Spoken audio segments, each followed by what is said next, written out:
कि एक बार बोले लाला, रात में मैं बिहारी जी की शयन करा करके, शयन जब करा रहा हूं, मालिश कर रहा हूं इत्र की, तो वास्तव में मुंह को बस ये रही कि हे बिहारी जी, आपकी इतनी सेवा करिए, आप कभी कृपा करो, कभी अपना अनुभव कराओ।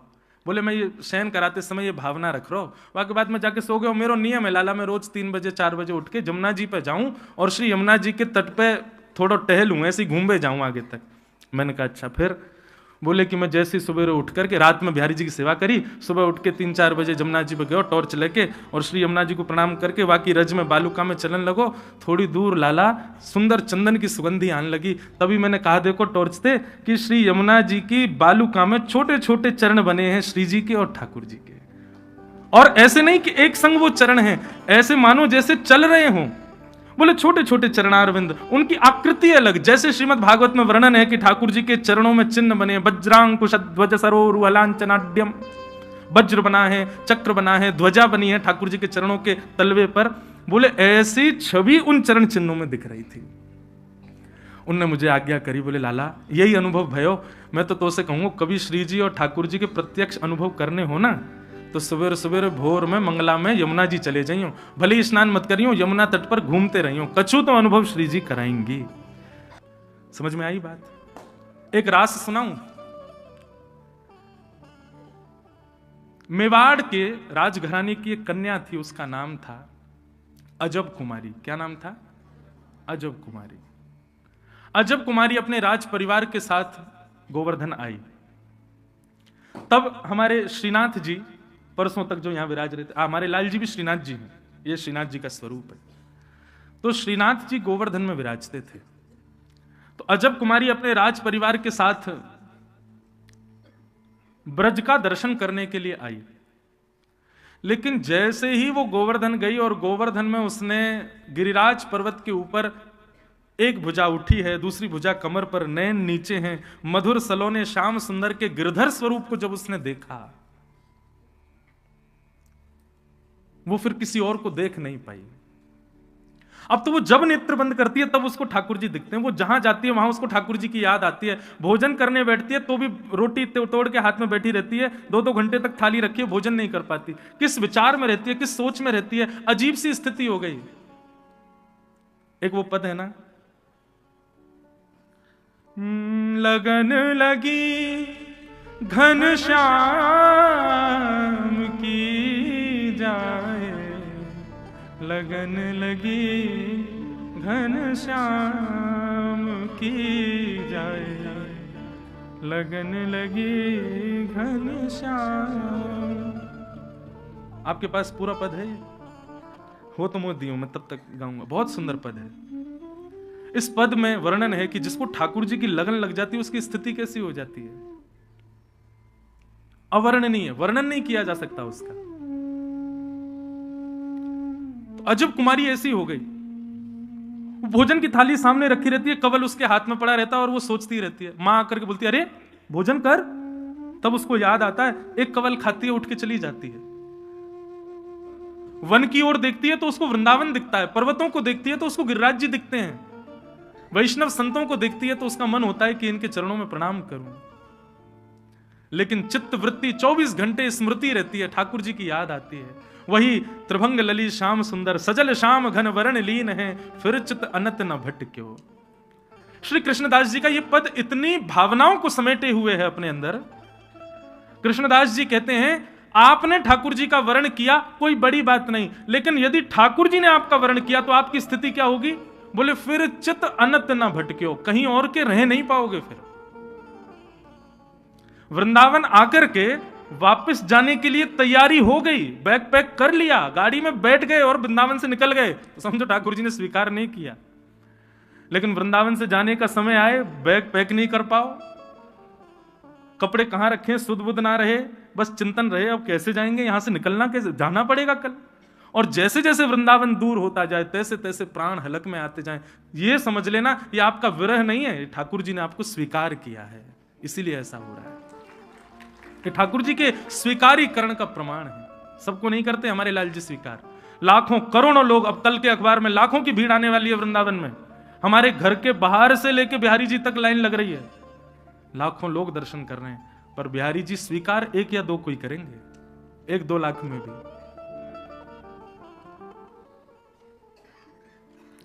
तो अजब कुमारी की स्थिति ऐसी हो गई। एक दिन उसके पिता ने पूछा, बेटी क्या हुआ? आकर के जैसे स्पर्श किया तो तेज बुखार अजब कुमारी को। वैद्यों को बुलाया, चिकित्सकों को बुलाया, सबने आकर के अजब कुमारी का चिकित्सा की, लेकिन कितने भी उसको औषधि दे दी, कितना भी कुछ कर लिया, लेकिन उसका ज्वर नहीं उतरा। माता पिता रोने लगे, क्या हो गया हमारी बेटी को? एक दिन अजब कुमारी ने अपने पिता से कहा, पिताजी मैं बताऊं मुझे क्या हुआ है? बोले क्या? कृष्ण विरह। ये जो मुझे रोग हुआ है ये सामान्य औषधियों से दूर नहीं होगा, इसके लिए तो दर्शन रूपी औषधि मुझे देनी पड़ेगी। आप मुझे वृंदावन जाने की अनुमति दे दो। मैं जब नंद नंदन को देख लूंगी तब ये पीड़ा मेरी दूर होगी। पिताजी मेरी तो इच्छा है कि मैं कभी लौट के ना आऊं, सदा के लिए वृंदावन बस जाऊं। राजा ने आज्ञा कर दी, बोले इस तरीके से वृंदावन ठीक है, मैं तुम्हें जाने की अनुमति दे देता हूं, लेकिन परिवार के लोग संग जाएंगे, 4-5 दिन में तुम वापस लौट करके आओगी, रहना नहीं है वृंदावन में, रहना यहीं पर है। पिता की आज्ञा कैसे टाल सकती। अजब कुमारी अपने परिवार के कुछ लोगों के साथ वृंदावन आई। गोवर्धन में 4-5 दिन के लिए आई थी, तो आकर के गुसाई जी से कहा, गुसाई जी मुझे मंदिर में कोई सेवा दे दो, ताकि मैं 24 घंटे लगी रहूं वहीं पे, वहां से जाऊं ना। गुसाई जी बोले, हमारे मंदिर में पुरुष रहते हैं सेवा में, स्त्रियों को सेवा क्या दें? रसोई घर की सेवा कर लो। बोले नहीं नहीं, ठाकुर जी के सामने बैठी रहूं ऐसी कोई सेवा दो। गुसाई जी बोले, अब तुझे जो प्रिय लगता हो तू वो सेवा कर ले, जब तक मंदिर खुला है तू सामने ही बैठी रहे, ऐसी कोई सेवा तुझे रुचिकर लगती हो तू कर ले। तो अजब कुमारी बोली कि मुझे एक खेल खेलना आता है। उसको क्या बोलते हैं वो इस तरीके से पासा क्या चौपर ना, चौपर। बोले मुझे चौपर खेलना आता है, आप यदि आज्ञा करो तो मैं ठाकुर जी से चौपर खेलने की सेवा करूं। गुसाई जी बोले कैसे करोगी? बोले एक बार अपनी चाल चलूंगी और दूसरी बार ठाकुर जी की तरफ से ठाकुर जी की चाल चलूंगी। गुसाई जी बोले ठीक है तुम करो अपनी सेवा। सामने बिल्कुल श्रीनाथ जी के सामने ही जहां दर्शनार्थी आते थे वहीं एक चौकी पर चौपर सजा करके, और अजब कुमारी बहुत निपुण थी चौपर खेलने में, ऐसे पासा करती और पहली चाल अपनी चलती, अपनी चाल चलने के बाद फिर उठाती और फिर ठाकुर जी को देखती, अब आपकी चाल है ठाकुर जी, मैं चल रही हूं। ठाकुर जी का आवाहन करके फिर ठाकुर जी की चाल चलती। ऐसा खेल खेलती ठाकुर जी के साथ कि अंतिम समय में हो ही नहीं सकता कि अजब कुमारी से ठाकुर जी जीत जाएं। अजब कुमारी इतना अच्छा खेलती थी कि ठाकुर जी हारने वाले होते थे। अब जैसे ही ठाकुर जी हारने वाले होते थे तो प्रत्यक्ष दिखता था कि श्रीनाथ जी के पसीने आ जाते थे कि मैं हारवे वाला हूं, अब मैं हार जाऊंगा, जो मुझको हराई देगी।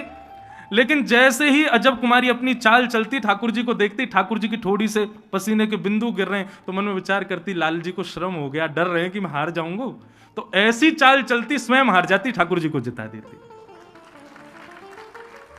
और जीत करके वाहवाही करती, नाचती, पूरे मंदिर में घूमती, अरे लाल जी जीत गए, लाल जी जीत गए, लाल जी जीत गए, बधाई हो, लाल जी जीत गए।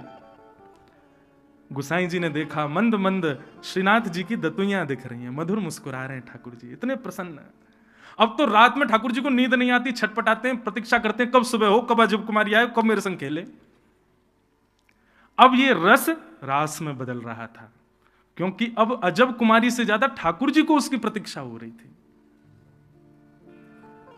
गुसाई जी को अनुभव हो रहा था कि ठाकुर जी व्याकुल होते हैं अजब कुमारी के लिए। क्यों? बोले और दिन तो श्रृंगार में 15 मिनट लगे, अब तो ठाकुर जी 5 मिनट में ही तैयार रह जाएं, जल्दी तैयार करो, किवाड़ खोलो, चौपर खिलाओ। अजब कुमारी रोज खेलती, ठाकुर जी को जिता देती। एक दिन अब जाने का समय आया।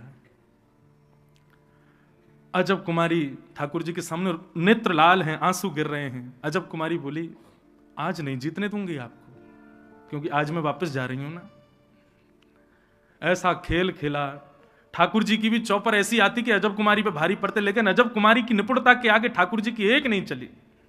और खेलते खेलते खेलते अंतिम क्षण में बस ठाकुर जी हारने ही वाले थे, अजब कुमारी पासा फेंक ही रही थी कि ठाकुर जी के पसीने के संग संग आंसू भी आ गए। बोले आज तो मैं हार ही गए हो, अब ना बचूंगा, आज अंतिम खेल है, आज जो जीतेगा वही सबरे खेलन को विजय मानो जाएगा और आज मुझको हरा ही देगी। जैसे ही ठाकुर जी को हराने के लिए चौपर चाल चलने वाली थी, ठाकुर जी से सहन नहीं हुआ, सोई ठाकुर जी प्रकट हो गए। प्रकट होकर के अजब कुमारी की गोद में बैठ गए, प्रार्थना करने लगे, मुंह को जिताए दे, तेरे हाथ जोड़ू, तू मुंह को जिताए दे। अजब कुमारी बोली, एक शर्त पर। बोले क्या? बोले मेरे मन की एक इच्छा आपको पूरी करनी पड़ेगी। बोले क्या? मैं आपके दर्शन के बगैर अब जी नहीं पाऊंगी।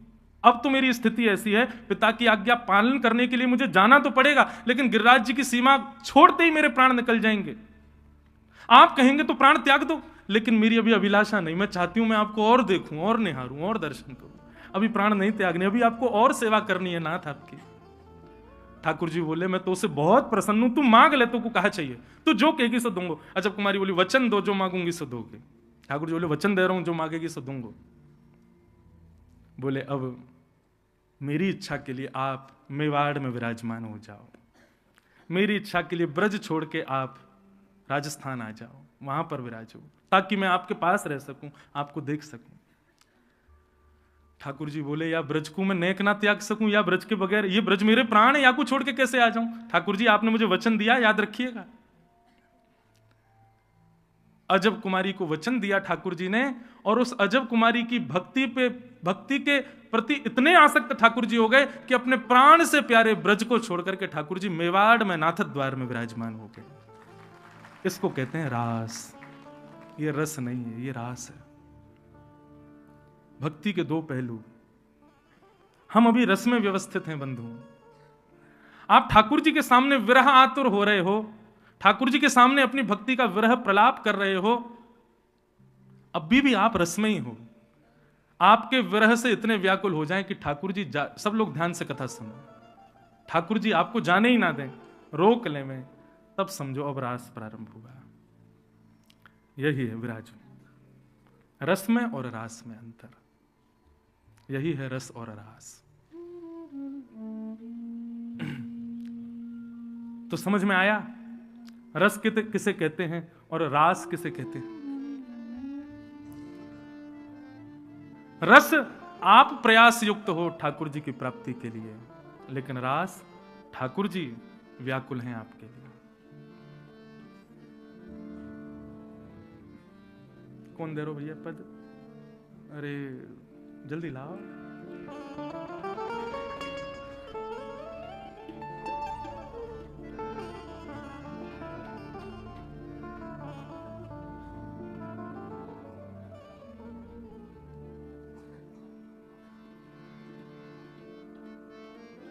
ये तो शाम तेरी बंसी पुकारे राधा नाम दे गयो। चलो वृंदावन बिहारी लाल की।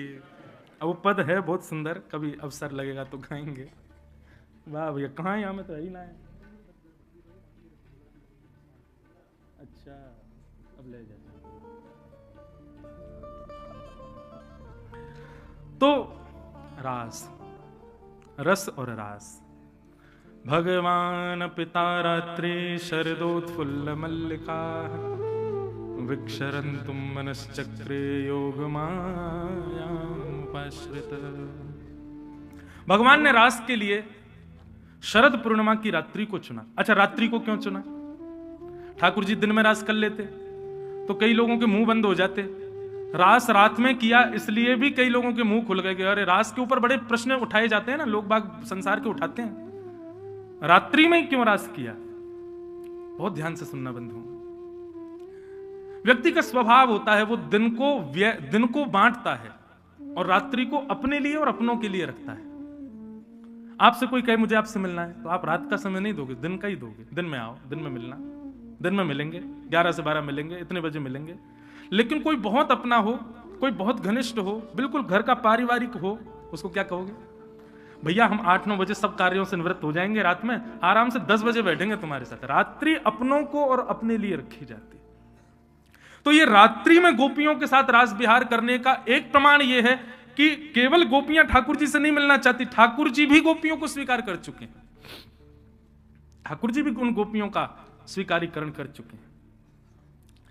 शरद पूर्णिमा की रात्रि, जैसे ही चंद्रमा उदित हुए शरद पूर्णिमा के सब गोपियां अपने अलग अलग कार्यों में लगी हैं। कोई गौ दोहन कर रही है, कोई अपना श्रृंगार कर रही है, कोई आंखों में काजल लगा रही है, कोई बालक को दूध पिला रही है, कोई पति को भोजन करा रही है, कोई व्यक्ति स्नान, कोई गोपी स्नान कर रही है। सब गोपियां, लाखों गोपियां अलग अलग कार्यों में व्यस्त हैं।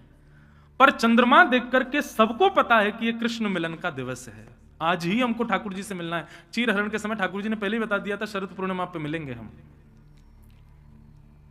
लेकिन फिर भी गोपियां माननीय हैं, प्रतीक्षा कर रही हैं कि एक बार और कन्हैया कह दे कि हां मैं बैठा हूं तुम्हारे इंतजार में, तब जाएंगी।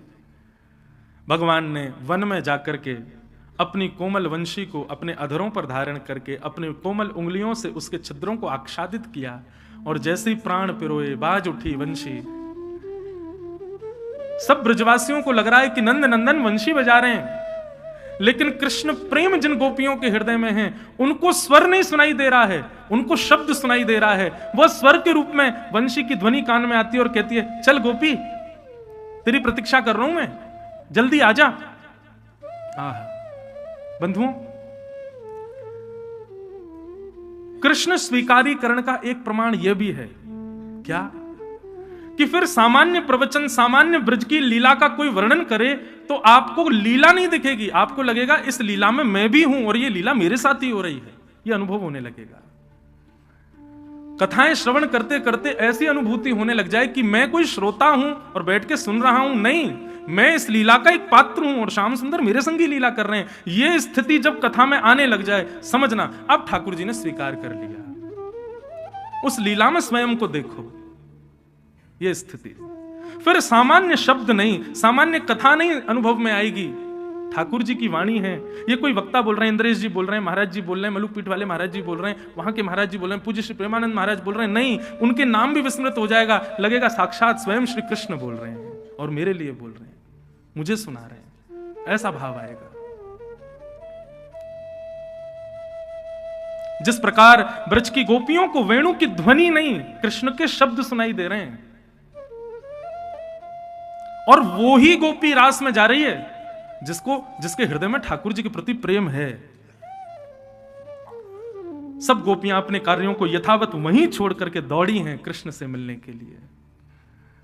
ऐसा भी किसी गोपी ने विचार नहीं किया कि मैं अपने कार्य को व्यवस्थित करके संभाल के तब जाऊं, नहीं, जैसे ही स्वर आया तुरंत दौड़ी है कृष्ण से मिलने। यह भी विचार नहीं किया कि मैं किस अवस्था में हूं, किस स्थिति में हूं। वर्णन करते हैं शुकाचार्य जी, ये प्रेम की बंधुओं अद्भुत स्थिति है, ये सामान्य लोगों को समझ में पल्ले ही नहीं पड़ेगी, जिनको पढ़ रही है वो भाग्यशाली मानना। कोई गोपी अंजलोचने अपने आंख में काजल लगा रही है, एक आंख में काजल लगाई था कि वेणु की ध्वनि में स्वर आया, अरे गोपी जल्दी आ, मैं तेरी प्रतीक्षा कर रहा हूं। बस एक आंख में काजल लगाया, दूसरे में लगाने का विचार ही नहीं, तुरंत दौड़ी ठाकुर जी से मिलने के लिए। वस्त्र पहन रही थी, अभी पूर्ण रूपेण वस्त्र अच्छे से धारण नहीं किए, तभी स्वर आ गया, तो अस्त व्यस्त वस्त्रों में दौड़ी ठाकुर जी से मिलने के लिए। केश काट रही थी, आधे ही कड़े थे, आधे अभी फैले हुए थे, इतने में ही ध्वनि आई तो ऐसी दौड़ी ठाकुर जी से मिलने के लिए। कंघी भी लगी है, इसका क्या विचार करोगे? सामान्य लोगों को तो ये पागल दिख रही होंगी, एक आंख में काजल, अस्त व्यस्त वस्त्र, केश भी पूर्ण रूप से कंघी नहीं किए गए, ऐसे ही भाग रही हैं। लेकिन यही कृष्ण प्रेम की दशा है, यही कृष्ण प्रेम की स्थिति है। कोई अपने बालक को दूध पिला रही है, बालक से ज्यादा प्रिय कोई होता है? पर उसी समय ध्वनि आई तो बालक को वहीं विराजमान करके तुरंत दौड़ी कृष्ण से मिलने के लिए। ऐसी स्थिति गोपियों की हो गई। असंख्य गोपियां वृंदावन के उस पावन वन में कदम्ब वृक्ष के नीचे ठाकुर जी बैठे हैं और सुंदर शरद पूर्णिमा के चंद्रमा के प्रकाश से आच्छादित पूरा ब्रजमंडल हो रहा है। सब लोग अन्य अन्य भाव में हैं, परंतु वृंदावन की एक यमुना पुलिन पर आज असंख्य गोपियां और श्याम सुंदर मिल रहे हैं। ठाकुर जी ने जैसे नेत्र खोल करके सामने देखा, इतनी सारी गोपियां अस्त व्यस्त हैं, किसी के केश अधूरे हैं, किसी के आंख में एक ही काजल लगाए, किसी के एक ही होठ पे लाली माए, दूसरे पे है ही नहीं है, किसी के यही कंगन है, दूसरे में है ही नहीं, किसी के वस्त्र उधरे हुए, किसी कुछ, मतलब एक भी व्यवस्थित गोपी नहीं थी वहां पर, सब अस्त व्यस्त। ठाकुर जी ने सबका स्वागत किया। स्वागतम वो महाभाग प्रियम किम करवाणि ब्रजस्यानामयं कश्चे ब्रूतागमन कारणम्। स्वागतम स्वागतम स्वागतम, आइए, आप सबका स्वागत है। इतनी रात को आप सब गोपियां अपने पति, परिवार, बच्चे, बालक सबको छोड़ छाड़ के यहां अकेले वन में क्या कर रही हो? ब्रूतागमन कारणम, अपने आने का कारण बताइए। वृंदावन में रहने वाले लोग इस बात का अनुभव करते होंगे, जो अब वृंदावन वास करने लग गए, कभी कभी ये प्रश्न ठाकुर जी चित्त में प्रकट कर देते हैं, हम क्यों रह रहे हैं वृंदावन में, क्यों अपना घर बार छोड़ छाड़ के यहां आ गए। वृंदावन में बंधुओं ऐसे ऐसे लोग हैं, करोड़ों का टर्नओवर छोड़ के रिक्शा चला रहे हैं वृंदावन में, ऐसे भी लोग हैं वृंदावन में। अपनी सारी संपत्ति जायदाद किसी अन्य को प्रदान करके और वृंदावन में केवल 2 वस्त्रों में पूरा जीवन व्यतीत कर रहे हैं, ऐसे ऐसे लोग। सिविल सर्विसेज छोड़ करके वृंदावन में रसिक बन करके घूम रहे हैं, माथे पर सुंदर ब्रजरज लपेटे हुए, अपने सुंदर केश बढ़ाए हुए, कभी मुंडन हो जाता है, कभी केश बढ़ जाते हैं, कभी कहीं पा लेते हैं, कभी कहीं, इस प्रकार जीवन व्यतीत कर रहे हैं वृंदावन में लोग। ये वास्तविक में गोपियां ही हैं जो इस रूप में रह रहे हैं। गोपियां सब खड़ी हैं, ठाकुर जी कह रहे हैं ब्रूतागमन कारणम, अपने आने का कारण बताओ। कभी कभी बंधुओं यह अनुभव होता होगा कि भक्ति के पथ पर ठाकुर जी संसार के प्रलोभन हमारे हृदय में प्रकट करते हैं। अरे इससे बढ़िया तो हम संसार में रहे आते, इससे बढ़िया तो हमने ब्याह कर लिया हो, तो इससे बढ़िया फैक्ट्री में ही रहे आते, वहीं बढ़िया कमा रहे होते, काहे को सब चीज छोड़ छाड़ के आ गए। ऐसी स्थिति पूर्ण रूपेण ब्रज के उपासी बनने के बाद यदि चित्त में प्रकट होने लग जाए तो समझना ये ठाकुर जी खेल रहे हैं आपके साथ। उस भाव का प्रभाव नहीं होने देना है अपने ऊपर। गोपियों के साथ भी ठाकुर जी ने यही किया। 10 श्लोकों में ठाकुर जी ने पतिव्रता नारी का धर्म समझाया। अरे राम राम राम, आप सब अपने पतियों को छोड़ के आई हो, आपको पता है पतिव्रता नारी का धर्म क्या होता है? गोपियां चुपचाप सुन रही हैं और ठाकुर जी कह रहे हैं कि भरतु शुश्रूषणम स्त्रीणाम परो धर्मो ह्यमायया तद्बंधूनां च कल्याणम प्रजानां चानुपोषणम।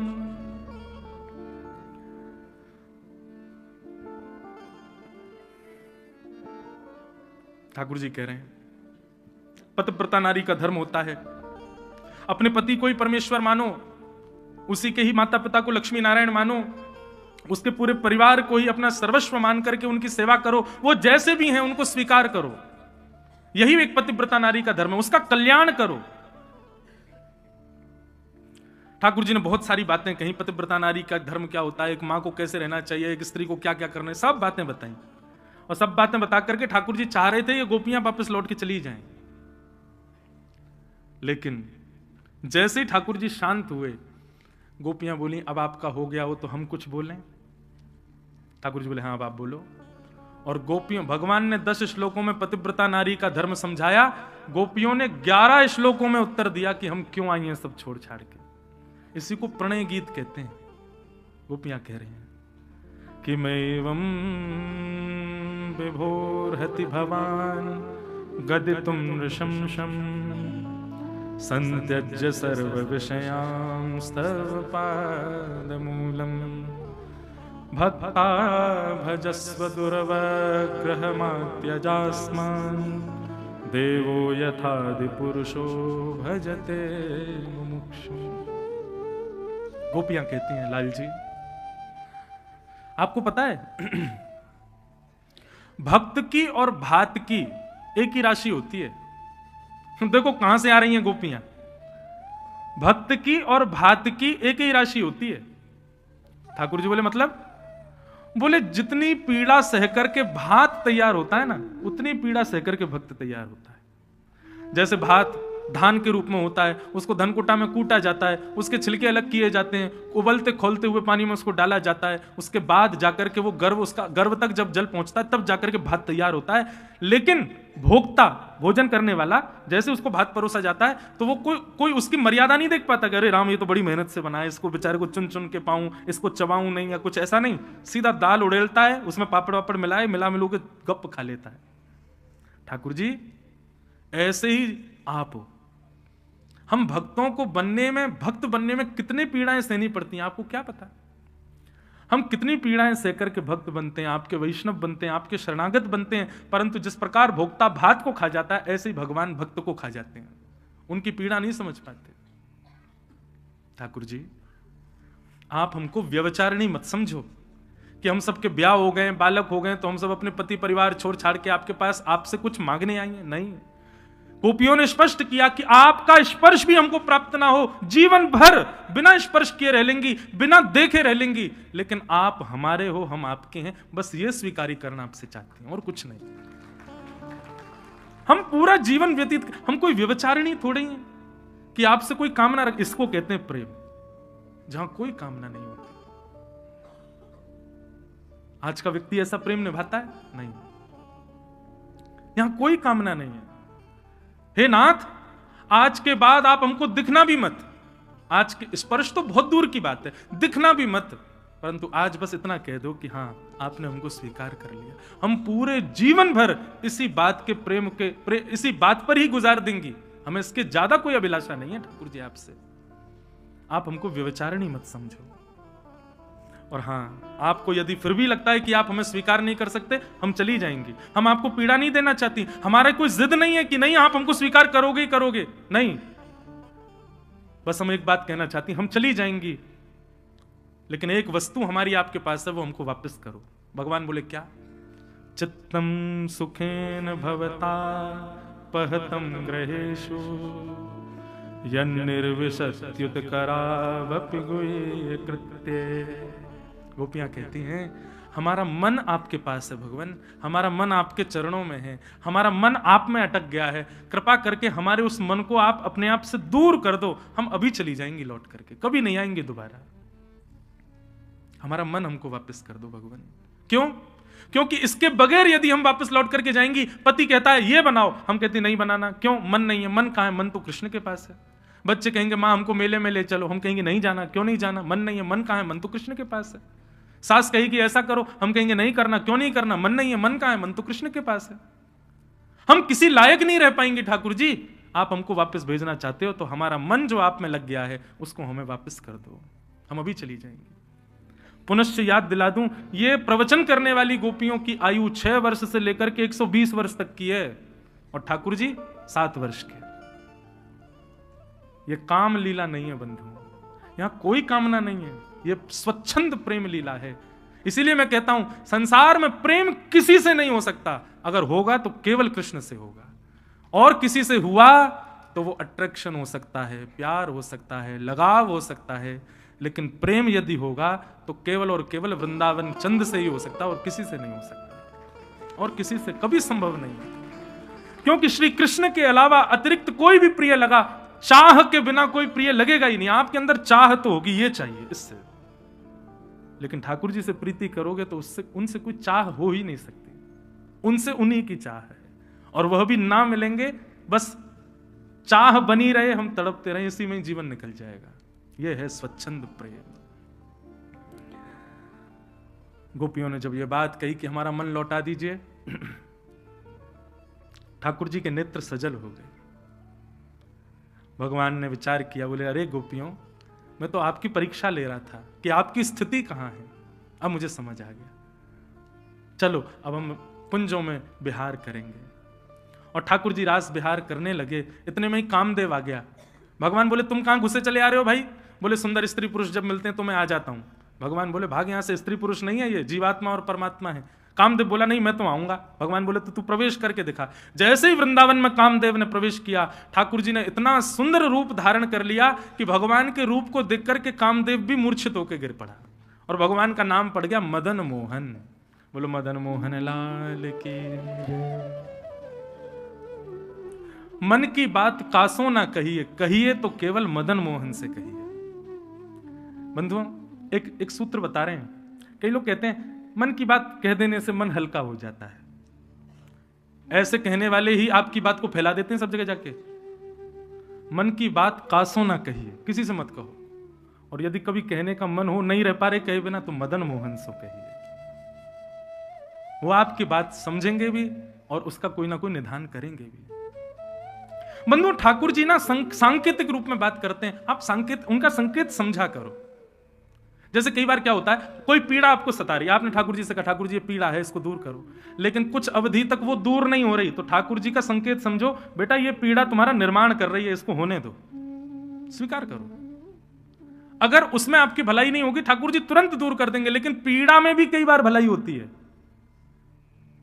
इसलिए किसी किसी के जीवन में यदि बहुत पीड़ा है तो निश्चित है वो पीड़ा आपका एक ऐसा निर्माण कर रही है जो आगे चल करके लाभकारी होगा, उसको स्वीकार करो। ठाकुर जी के संकेत समझो। भगवान ने गोपियों के साथ रास किया, रास में ठाकुर जी क्या कर रहे हैं? नाच नहीं रहे, हर गोपी को प्रायोरिटी दे रहे हैं। हर गोपी के पास जाते हैं और जाकर के उसके गले में गलवियां डाल के बैठ जाते हैं। गोपी के अपनी सुंदर पटका से उसके पसीना पहुंचते हैं। वो कहती है अरे कन्हैया मोरा तो ये खावे को मन है, रसोई ठाकुर जी बना के ले आते हैं। इस प्रकार ठाकुर जी सहज हो गए हर गोपी के लिए। थोड़े थोड़े समय हर गोपी के साथ व्यतीत करने लगे और इसी का प्रमाण यह हुआ कि गोपियों को अहंकार हो गया। इस कथा से दास को यह समझ आया कि ठाकुर जी बोलते क्यों नहीं, चलते क्यों नहीं, फिरते क्यों नहीं, सब क्रिया ठाकुर जी पहले करते थे, अब क्यों नहीं करते? हमारे और आपके मान की रक्षा के लिए ठाकुर जी स्थिर खड़े रहते हैं। कहीं इसकी सेवा से प्रसन्न होकर मैंने कहीं अपने हाथ सीधे कर लिए, कहीं मैं बैठ गए हो, कहीं मैं लेट गए हो, तो याकू अभिमान है जाको ओहो मेरी भक्ति देखो, ठाकुर जी ने अपनी भुजा सीधी कर ली। कहीं हमको अभिमान ना हो जाए, इसलिए ठाकुर जी मूर्तिमंत खड़े रहते हैं। देखो इतनी रक्षा कौन कर सकता है हमारे मान की? आप एक आसन पर बैठ नहीं सकते 4 घंटे से ज्यादा, लेकिन ठाकुर जी 550 वर्ष से ऐसे ही खड़े हैं। किस लिए? ताकि ये दर्शनार्थी जितने सेवक मेरे सामने हैं, कहीं इनके कई लोग कहते महाराज जी हमारी भक्ति से रीझ ही नहीं रहे, ठाकुर जी कोई लीला कर ही नहीं रहे हमारे संग। अरे इसीलिए नहीं कर रहे क्योंकि अभी भी ठाकुर जी को भय है, कहीं मैंने लीला कर दी और याकू कहीं अभिमान है गया तो। हम अपनी बात बताएं, हम अपने लाल जी को ऐसे गले में टांग करके ले जाते हैं, जब कहीं फ्लाइट में जाना होता है गले में बैठे रहते हैं। एक बार विदेश जा रहे थे, कोई नहीं था, मैं और लाल जी दोनों हवाई जहाज में बैठे, रात की बात। हमने कि लाल जी अब तो यहाँ कोई ना है, कोई ना देख रहा आपको, या भुजा को नीचे कर लो, सहज हो जाऊं, मैं किसी को नहीं बताऊंगा। खूब देर तक अब मैं बार बार ऐसे करूँ, 5 तक गिनती करूँ, 1 2 3 4 5, आंख खोलूं, ठाकुर जी वहीं खड़े हैं, कुछ नहीं कर रहे। फिर पता अपने आप ऐसा संकेत हुआ, ठाकुर जी बोले तू तो सबसे पहले कथान में जाके बता देगो कि मेरे ठाकुर जी ने यूं हाथ किया, या हमारे तेरे सामने ना करूंगा। कहीं हमको हमारी सेवा से ठाकुर जी रीझ गए इसका अभिमान ना हो जाए, इसके लिए ठाकुर जी एक स्थिर बने रहते हैं। कहां तक कहीं कई लोग स्नान कराते हैं, उनके हाथ से गिर और जाते हैं ठाकुर जी, फिर भी ठाकुर जी बेचारे लुढ़क के आ भी नहीं करते। क्यों? कहीं मैंने कर दिया तो ढिंडोरों पीट देगो। कई बार देखने को मिलता है सोशल मीडिया पे, वो कई लोग ठाकुर जी को दूध पिलाते हैं, वीडियो बना के डाल देंगे सब जगह, देखो हमारे ठाकुर जी दूध पी रहे हैं। क्यों? इसीलिए तो ठाकुर जी सहज नहीं होते कि कहीं आपको अभिमान ना हो जाए। हम तिलक लगा लेते हैं तो अभिमान हो जाता हमको कि हमसे बड़ा कोई भक्त नहीं, हम बड़े वैष्णव। ठाकुर जी को आपके भीतर काम आ जाएगा, क्रोध आ जाएगा, लोभ आ जाएगा, ठाकुर जी सह लेंगे, लेकिन अभिमान आ गया ठाकुर जी सह नहीं पाएंगे। इसलिए उस मान की रक्षा के लिए ठाकुर जी एक रूप में रहते हैं।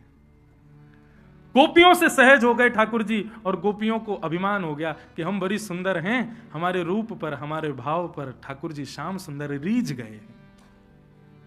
ठाकुर जी बोले गलत बात, सौंदर्य पर रीझ ना होता तो तुमसे लाख गुना सुंदर पूतना बन के आई थी, मैंने उसको देखा तक नहीं। इसी बात से गोपियों तुमको सोच लेना चाहिए था कि मुझे सुंदरता नहीं आकर्षित करती, और आप आज अपने सौंदर्य पर अभिमान कर रही हो।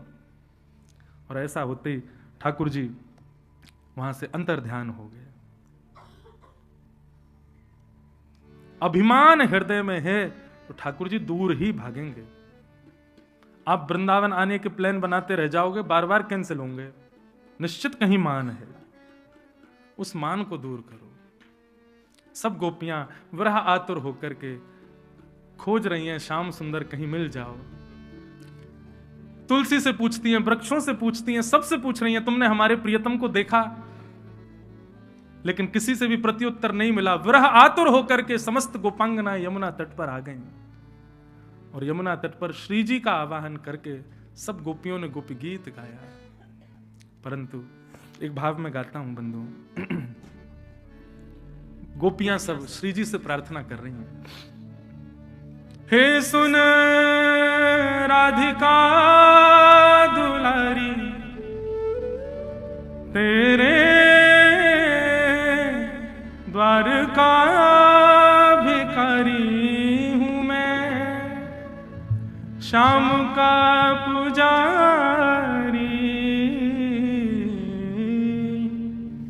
पीड़ा है हमारी हमें श्याम ना मिला, हमें श्याम ना मिला, हमें श्याम ना मिला, हमें श्याम ना मिला। हे सुन राधिका दुलारी, सुन राधिका दुलारी, तेरे द्वार का भिखारी, तेरे द्वार का भिखारी, तू मैं श्याम का पुजारी, एक पीड़ा है हमारी, हमें श्याम ना मिला, हमें श्याम ना मिला, हमें श्याम ना मिला, हमें श्याम ना मिला। राधा रानी की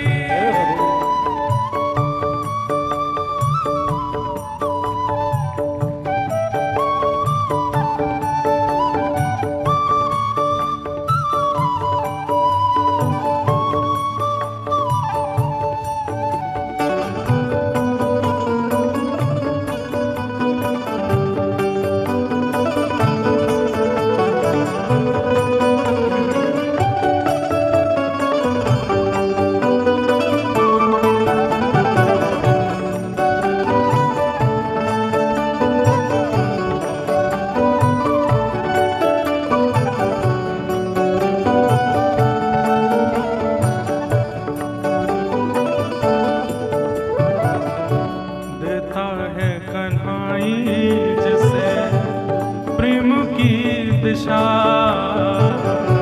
देता है कन्हाई जिसे प्रेम की दिशा, देता है कन्हाई जिसे प्रेम की दिशा, देता है कन्हाई जिसे प्रेम की दिशा। सब विधि उसकी लेता है परीक्षा, सब विधि उसकी लेता है परीक्षा, सब विधि उसकी लेता है परीक्षा, सब विधि उसकी लेता है परीक्षा। कभी निकट बुलाए, कभी निकट बुलाए, कभी दूरियां बढ़ाए, कभी दुनिया बनाए, कभी हंसाए रुलाए, छलिया हाथ नहीं आए, हमें श्याम ना मिला, हमें श्याम ना मिला, हमें श्याम ना मिला, श्याम ना मिला।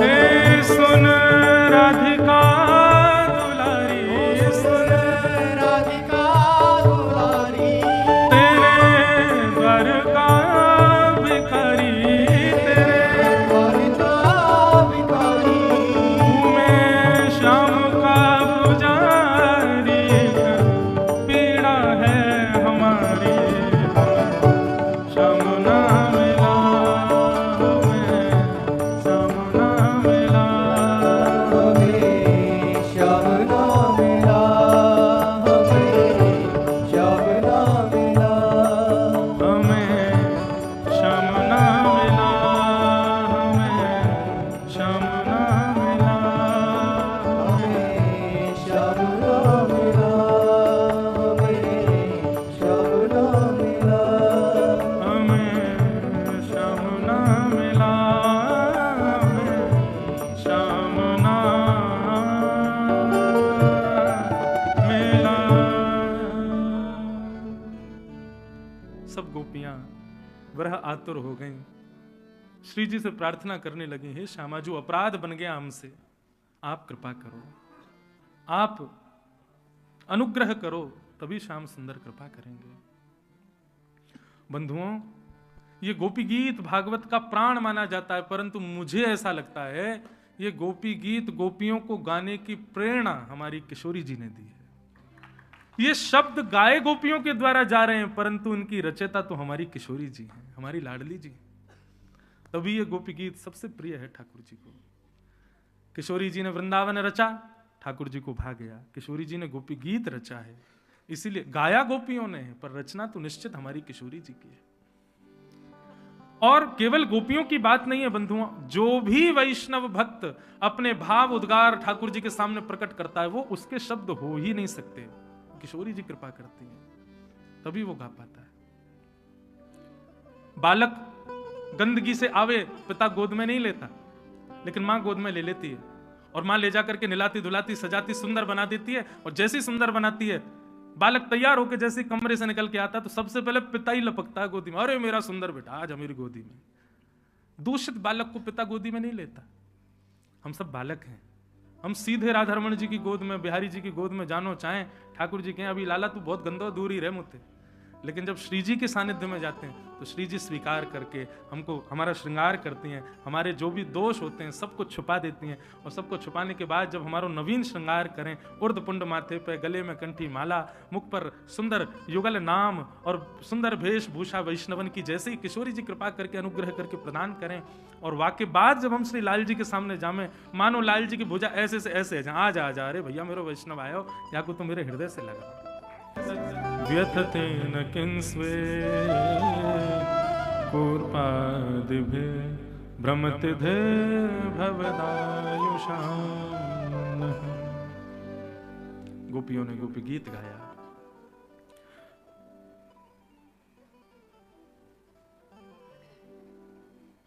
हमने अभी अभी घड़ी देखी, 6:51 हो गए। आज तो लाला को ब्याह है बेते रहे हो। कल तो वीर हनुमान जी बन गए थे, पता ही नहीं, अभी मुझे लगा 5 साढ़े 5 ही हुए होंगे, पर तभी हमने फिर गोपी गीत मैंने किया भैया विराम दें। गोपियों ने बंधुओं गोपी गीत गाया, और गोपी गीत के माध्यम से ठाकुर जी से एक बार तो शिकायत करती हैं, और फिर दूसरे पद में ठाकुर जी को मनाती हैं। इस प्रकार गोपियों ने ये गीत गाया। गोपियां जब गोपी गीत गा रही थीं, गोपी गीत की पूर्णता में होता है इति गोप्य प्रगायन्त्यः प्रलपन्त्यश्च चित्रधारा रुरुदुः स्वस्वरं राजन् कृष्ण दर्शन लालसा। गोपी गीत जैसे ही पूर्ण हुआ, गोपियों ने नेत्र खोल करके देखा श्याम सुंदर नहीं आए, तो विरह आतुर होकर के गोपियों ने रुदन करना प्रारंभ किया। और जैसे ही गोपियों के नेत्र सजल हुए, सजल नेत्र होते ही ठाकुर जी से देखा नहीं गया, और ताशामाविर्भूत सौरी स्मयमाय मुखाम्बुज पीतांबरधर सगवी साक्षान मन्मथ मन्मथ। जैसी गोपियों ने गोपी गीत गाया, रुदन करने लगी। इतने में ही वर्णन करते हैं कि तुरंत ठाकुर जी ने अपने वस्त्र को ऊपर किया, काली कमली ओढ़ रखी थी, उसको ऊपर करते ही पीतांबरी में ठाकुर जी प्रकट हो गए। ताली क्यों बजाई आपने? रहस्य तो पता नहीं चला आपको, फिर क्यों बजाई? पहले रहस्य तो सुनो। हैं, ठाकुर जी अंतर ध्यान हुए थे, गायब हुए थे तो ऐसे प्रकट हो जाते, ये कपड़ा उठा करके प्रकट हुए, इसका क्या मतलब है? बोले इसका मतलब ये है कि ठाकुर जी कहीं गए नहीं थे। लाखों गोपियों को जब मान हुआ तो ठाकुर जी छुप करके स्वयं के केश आदि खोल खाल करके, नैकात श्रृंगार बिगाड़ करके और नैक यहां पर चुनरी लगा करके स्वयं भी गोपी बन गए। और जिस प्रकार वरह आतुर गोपियां घूम रही थी, वैसे ही वरहणी गोपी बनकर के ठाकुर जी भी घूम रहे थे। गोपियों के कंधे पर सिर रख के ठाकुर जी भी रो रहे हैं, अरे श्याम सुंदर तुम कहां चलेगा? गोपी करिए शांत है जा, अरे अभी आ जाएंगे, तू काहे को रो रही है? ठाकुर जी कहीं गए थोड़ी, उन गोपियों के बीच में ही बैठ के उनके मन को देख रहे थे, उनकी स्थिति देख रहे थे। जब तक गोपियों ने गोपी गीत गाया तब तक भी ठाकुर जी रुके रहे, लेकिन जैसे ही अश्रुपात हुआ तो बंधुओं अश्रु प्रमाण है कि व्यक्ति अभिमान शून्य हो गया है। अभिमानी व्यक्ति के नेत्रों में आंसू नहीं आते।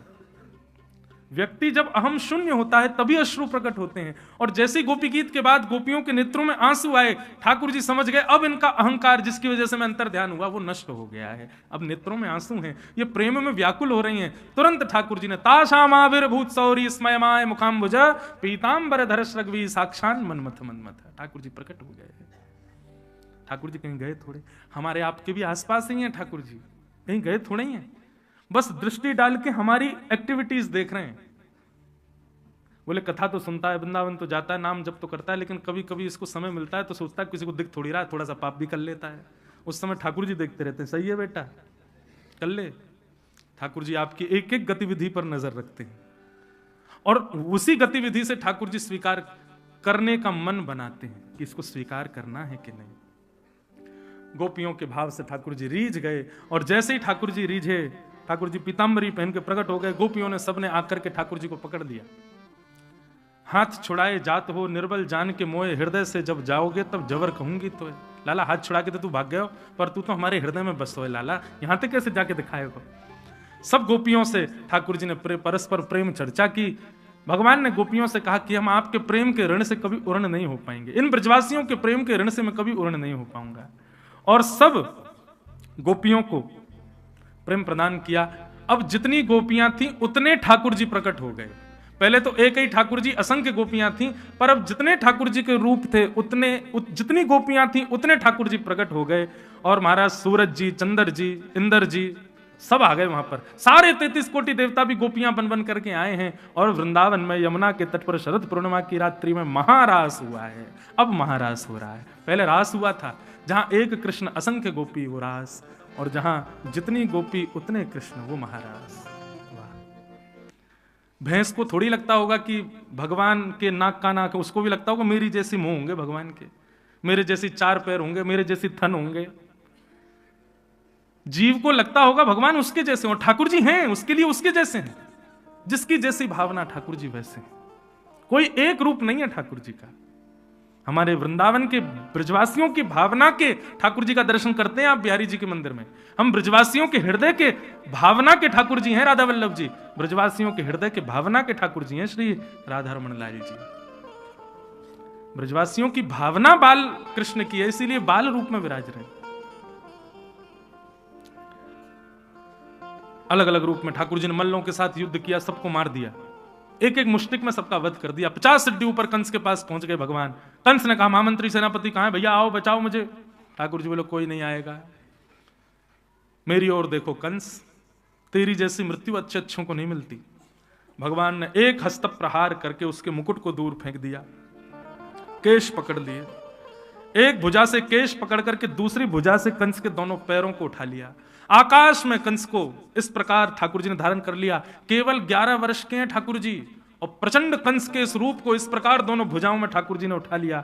सब मथुरावासी रणभूमि में खड़े देख रहे हैं, सबकी आंखें खुली, मुख खुला है, हाथ ऐसे हैं कि अरे ये क्या हो रहा है, अचंभित हो रहे हैं सब, किसी को विश्वास नहीं हो रहा इतने कोमल ठाकुर जी कैसे उठा सकते हैं।